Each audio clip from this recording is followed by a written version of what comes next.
నమస్తే. ఇప్పుడు బుద్ధి ముద్ర, హాకిని ముద్ర, స్మరణ ముద్ర, 3 పేర్లు ఒకేదాన్ని. ఆ ముద్ర చూద్దాం.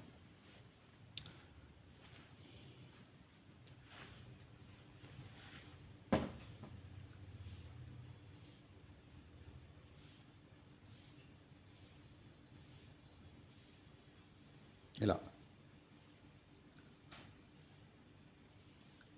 కుడి బొటన వేలు ఎడమ బొటన వేలుతో, ఇలాగ అన్ని వేలు కూడా అంతే. మధ్య వేలుతో, చిటికన వేలుతో, ఉంగరపు వేలుతో, కుడి ఎడమ 2 కలిసి పట్టుకుంది. దీన్నే స్మరణ ముద్ర అంటాం, దీన్నే హాకిని ముద్ర అంటాం, దీన్నే బుద్ధి ముద్ర అంటాం. ఓకే, దీని గురించి చూస్తాం.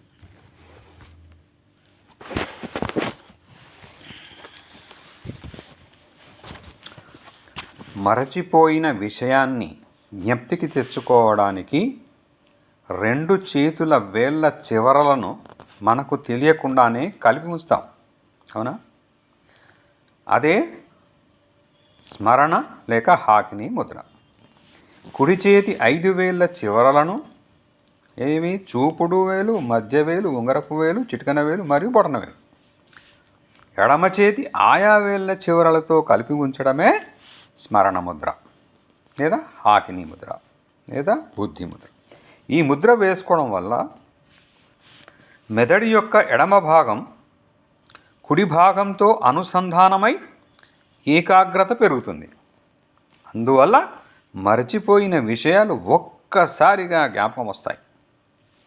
ఈ ముద్ర యొక్క ఆంతర్యాన్ని లోతుగా పరిశీలిస్తే ఇందులో ఎడమ చేతి 5 వేళ్లకు సంబంధించిన తన్మాత్ర తత్వాలు ఏంటి? అవి అగ్నితత్వం, వాయుతత్వం, ఆకాశతత్వం, పృథ్వీతత్వం మరియు జలతత్వం.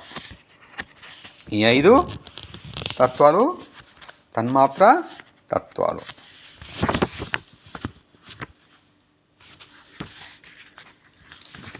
కుడి చేతి వేళ్లకు సంబంధించిన తన్మాత్ర తత్వాలతో, మళ్ళీ ఇదే 5 తత్వాలతో అనుసంధానమై శరీరంలో అన్ని వ్యవస్థలలో సమతుల్యాన్ని కలిగిస్తాయి. ఈ తన్మాత్ర తత్వాల అసమతుల్యం వల్లనే వివేక ప్రసరణ సరిగా జరగదు, జ్ఞాపక శక్తి, ఏకాగ్రత లోపిస్తాయి. ముద్రను వాడడం వల్ల, ఏది ఈ బుద్ధి ముద్ర లేకపోతే ఇదే హాకిని ముద్ర వాడడం వల్ల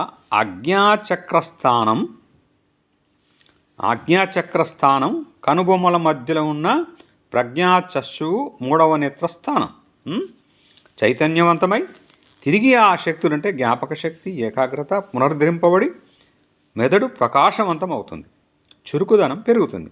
అందుకే దీన్ని బుద్ధి ముద్ర కూడా అని అంటారు. ఈ ముద్రను ఏ కాలంలోనైనా ఎంతసేపైనా వేసుకోవచ్చు.